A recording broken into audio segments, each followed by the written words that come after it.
Quel est le joueur le plus fort de la génération miracle dans Kuroko's Basket Mejo? On voit ça ensemble dans cette vidéo. Top 5 des joueurs les plus forts de la génération miracle. Bon, en 5ème position, sans réellement de débat les gars, je vais mettre simplement Kuroko. Kuroko, c'est de loin le plus faible.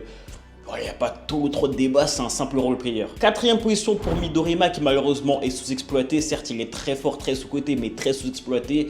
Donc en soi, même si son shoot est excellent, même le meilleur de tout le manga, même si sa défense est très bonne aussi, clairement, c'est en dessous des autres, c'est en dessous des 3 autres. 3ème position pour Aomine. Je suis désolé de vous le dire, mais vous en faites trop sur Aomine. Alors oui, il est très fort, hein, vraiment c'est un monstre. Je dis pas l'inverse.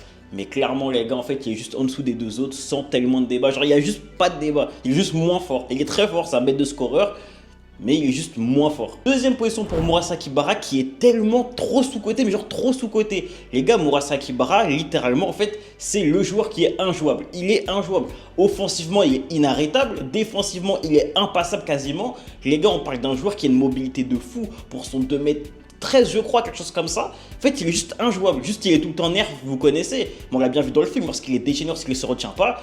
Il est genre largement le plus fort, personne ne domine autant que lui. On parle d'un mec qui pourrait clairement tourner à 30 points de moyenne, à plus de 10-15 rebonds, genre c'est un monstre, il est trop sous-coté. Les premières positions, sans débat, je vais pas épiloguer, c'est pour Akashi, il n'y a aucun débat là-dessus. Et là, vous me demandez, oh Twisty, t'as oublié qui c'est? Les gars, je n'ai pas oublié qui c'est, tout simplement, pour moi, il n'est pas plaçable, en fait, il n'est pas classable. Qui c'est a trop de... Il a un niveau trop variable, si je peux dire. Il y a trop de formes de Kisei, tu vois ce que je veux dire? Si on prend un Kisei de base, il est juste au-dessus de Kuroko, mais il est en dessous des 5 autres. Si on prend Kisei à son prime, et bah c'est le premier, mais ça dure que 5 minutes. Kisei n'est pas... On peut pas le placer en fait. Il n'est pas plaçable, voilà, il est juste inclassable.